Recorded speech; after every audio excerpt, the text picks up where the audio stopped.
Olá pessoal, tudo bom? A gente está aqui hoje para mais uma aula daquelas aulas que a gente está fazendo para tirar dúvidas de algumas questões gramaticais. Hoje a gente vai falar um pouquinho sobre o pronome relativo e algumas funções que ele tem. Sempre lembrando a vocês que essas aulas de dicas gramaticais, elas são bem básicas, bem tranquilinhas, com o mais básico possível para que você possa não cometer nenhum erro na hora de produzir um texto.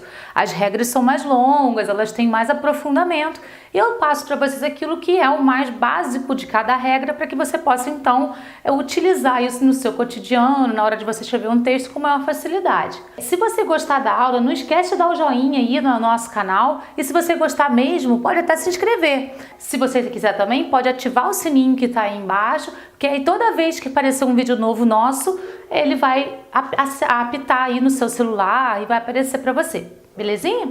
Então vamos para a aula. Os pronomes relativos, eles têm uma função muito importante na língua portuguesa.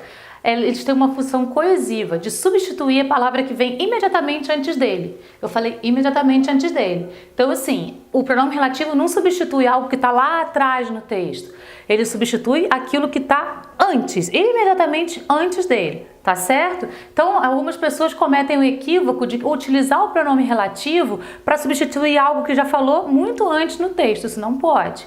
Ok? Então é só a palavra que está ali, ó, pertinho dele, do lado dele, anterior a ele, é essa palavra que ele vai substituir. Os pronomes relativos, como vocês sabem, são aqueles, né? Que, o qual, a qual, os quais, as quais, cujo, cuja, cujos, cujas, onde, em alguns textos, o onde também vai ser um pronome relativo, às vezes o quem pode ser um pronome relativo, né? Então esses aí são esses pronomes que têm essa função coesiva, de substituir a palavra que vem imediatamente antes dele. A gente tem alguns exemplos aí para mostrar para vocês, né? Então, se a gente pegar, por exemplo, a frase, prefiro fazer dissertações, eu já conheço a estrutura das dissertações. Você tem dois períodos longos que você pode juntar num período só, fazendo com que você tenha um todo significativo e mais simplificado. Então você pode utilizar para unir esses dois períodos o pronome relativo. Aí a oração ficaria desse jeito. Prefiro fazer dissertações cujas estruturas eu já conheço. Sobre o pronome cujo, a gente precisa atentar para algumas questões. Ele é um pronome relativo, ele substitui imediatamente o que vem antes dele, mas ele tem a função de sempre substituir o anterior e concordar com o que vem depois. Então, eu não posso fazer a concordância do cujo com a palavra que ele substitui, mas sim com a palavra que vem depois dele. Essa é a diferença do cujo, especificamente, para os outros pronomes relativos. O qual, a qual, os quais, as quais, eles vão concordar e substituir com a palavra anterior. O cujo substitui a palavra anterior e concorda com a palavra posterior. Então, a frase ficaria assim: não confio em instituições cujos cursos não são aprovados pelo MEC. O cujo substitui instituições, mas concorda com cursos, percebe? Então é isso que vai acontecer com o cujo, né? Ele vai ter também a ideia, ele vai dar a ideia de posse.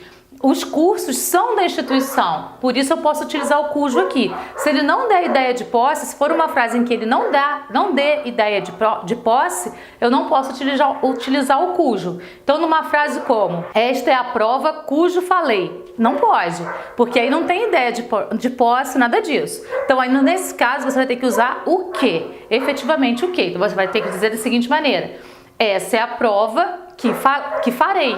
Certo? Eu vou fazer essa prova que farei, você usa o que aí para substituir a palavra que vem antes, que é prova, ok? Então, as regras do pronome relativo são essas, a questão do cujo é essa daí. É muito importante a gente utilizar o pronome relativo no nosso texto para estabelecer a coesão, mas é muito importante também a gente variar, né, esse pronome. Então, se você já usou o que, depois usa qual ou o qual, dependendo do caso, né? Muitas vezes vai precisar usar o em antes, em que ou no qual. E uma coisa muito importante também, existe um fenômeno na sociedade em que todo mundo está usando o onde indiscriminadamente.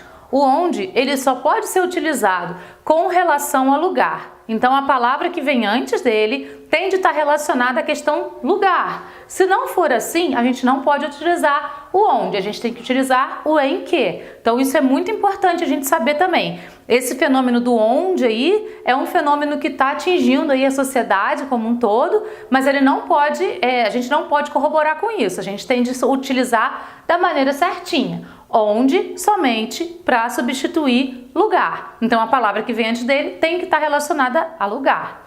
Se não tiver, o pronome certo vai ser o em que. Belezinha? Eu espero que eu tenha ajudado vocês aí um pouquinho nas dúvidas sobre o pronome relativo. Como eu falei, são regras bem básicas. E aí a gente se encontra na próxima aula daqui a 15 dias. Eu aguardo por vocês, ok?